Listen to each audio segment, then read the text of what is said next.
नमस्कार दोस्तों, मेरा नाम है आरपी सिंह और पिछले कुछ वीडियो से हम लोग लीनियर प्रोग्रामिंग देख रहे हैं जो कि क्लास 12th में 5 मार्क्स कैरी करता है। तो ये बहुत ही आसान सा टॉपिक है। इसके बारे में हम पहले से 3 वीडियोस में सारा बेसिक कॉन्सेप्ट डिस्कस कर चुके हैं। अब यहाँ पे हम इसके एक सवाल को डिस्कस करते हैं। मैक्सिमाइज, या तो सवाल में मैक्सिमाइज होगा या मिनिमाइज होगा। तो यहाँ जो सवाल है वहाँ मैक्सिमाइजेशन का है। यहाँ सवाल क्या है, मैक्सिमाइज करना है। अब एक बार पहले थोड़ा सा समझ लेते हैं इसके बारे में कि लीनियर प्रोग्रामिंग में हम लोग करते क्या है।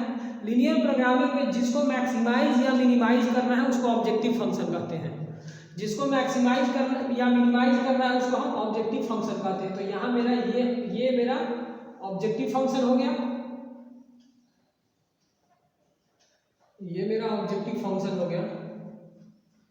इसका ग्राफ हम लोग को नहीं खींचना है। अभी ये जो सवाल बनाएंगे इसमें ऑब्जेक्टिव फंक्शन का ग्राफ नहीं खींचना है हमको। ग्राफ जो है, जो सब्जेक्ट टू कांस्टेंट्स है, ये जो इक्वेशंस यहाँ नीचे में लिखे गए हैं, इन्हीं का ग्राफ खींचना है। और इन्हीं का ग्राफ खींच के, ग्राफ प्लॉट करके या खींच के, जो भी बोलो, ग्राफ ड्रॉ करके यहाँ पे हमको फिजिबल रीजियन निकालना है।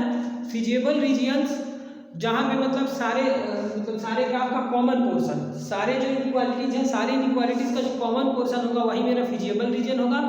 और फिजिबल रीजन से हमको कुछ पॉइंट्स मिल जाएंगे और जो पॉइंट्स हम इस जेड में पुट करेंगे और इस जेड में पुट करेंगे तो उसमें बहुत सारा वैल्यू आएगा। उसमें जो सबसे बड़ा वाला वैल्यू आएगा वो मैक्सिमम होगा, तो वो मेरा मैक्सिमम वैल्यू दे देगा। और जो सबसे छोटा वाला वैल्यू आएगा वो मिनिमम दे देगा।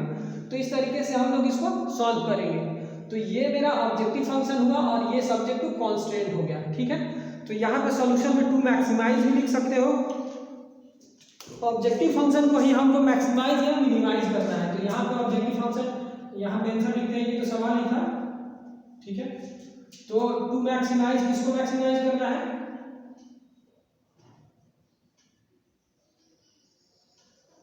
To maximise z is equal to 7x plus 10y और ये सब्जेक्ट टू कॉन्स्टेंट्स, ये जो नीचे इक्वेशन दिया है इसको लिख लेंगे, subject to constants.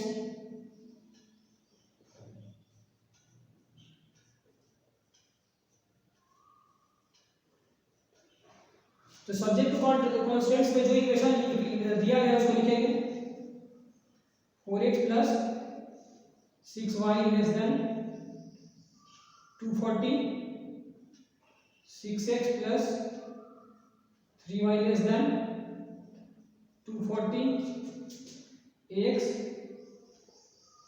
Greater than equals to 10, उसके बाद है x greater than 0 and y greater than 0। ये मेरा, ये जो लिख दिए। अब इसको क्या करना है, सॉल्व करना है। तो सबसे पहले हम लोग का क्या काम है, सबसे पहले इसका ग्राफ प्लॉट करना है। तो ऊपर मिटाते हैं,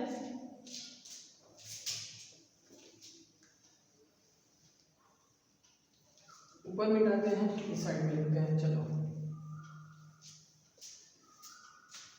तो सबसे पहले हमको ये इक्वेशन 1 मान लेंगे, इसको 1 मान सकते हो, इसको 2 मान सकते हो, इसको 3 ले सकते हो और यहाँ कंबाइंडली यहाँ 4 ले सकते हो। ठीक है, तो from equation 1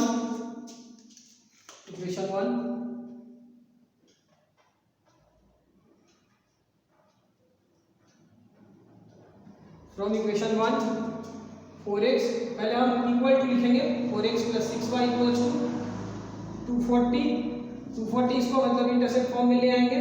4x plus 6y by 240 equals to 1।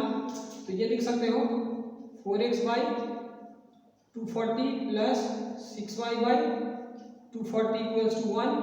तो ये कट जाएगा, यहाँ से हो जाएगा 60 और ये कट जाएगा, यहाँ से हो जाएगा 40। तो x by 40 plus x by 60 plus y by 40 is equals to 1। तो यहाँ से जो पॉइंट्स आएगा a0 मतलब 60 0 एंड 0 40। तो ये पहला इक्वेशन का जो पॉइंट्स आया वो मेरा हो गया। अब फ्रॉम इक्वेशन 2 आगे देखते हैं। फ्रॉम इक्वेशन 2 इस साइड पे देखते हैं, यहाँ पे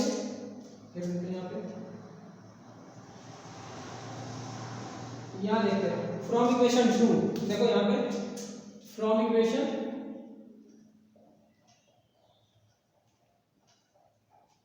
2 से निकालोगे तो क्या आ जाएगा 6x plus 3y equals to 240, 6x plus 3y by 240 equals to 1। तो यहाँ से लिख सकते हो 6x by 240 plus 3y by 240 equals to 1। ये हो जाएगा कितना 40 और ये हो जाएगा 80। तो यहाँ से मतलब यहाँ से लिख सकते हो x by 40 plus y by 80। तो यहाँ से पॉइंट्स मान लो, यहाँ पे हम अगर a मान लेते हैं, इसको अगर हम a ले लेते हैं, पढ़ा लिखना पड़ेगा, इसको पहले पॉइंट को a भी लिखते हैं a, दूसरे पॉइंट को हम b ले लेते हैं, तो ये मेरा c आएगा। इस पॉइंट को हम मान लिए c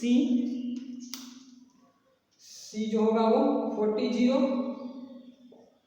और d 0 80। अब ये कोई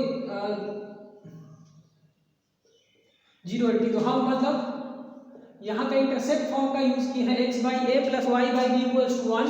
अगर इंटरसेप्ट फॉर्म होता है यहाँ पे देख लो, अगर इक्वेशन में स्ट्रेट लाइन इंटरसेप्ट फॉर्म में होता है x by A plus Y by B equals to 1, तो ये a 0 होगा और ये 0 b होगा। ये हम पिछले जो मेरा 2-3 वीडियो है उसमें हम ये सारा कुछ डिस्कस कर चुके हैं। तो हमको जो पॉइंट निकालना था वो पॉइंट यहाँ निकल गया। अब हमको इसी पॉइंट से मतलब है, इस पॉइंट से मतलब है यहाँ पे पॉइंट्स, ठीक है। तो ये पॉइंट्स है, पॉइंट्स आ गया, ठीक है। अब क्या करेंगे, अब इसका हमको ग्राफ खींचना है, अब इसका हमको ग्राफ खींचना है। तो वीडियो लंबा हो रहा है, अब इसको क्या करेंगे 2 पार्ट में करेंगे, ये पार्ट 1 होगा, इसके बाद पार्ट 2 करेंगे।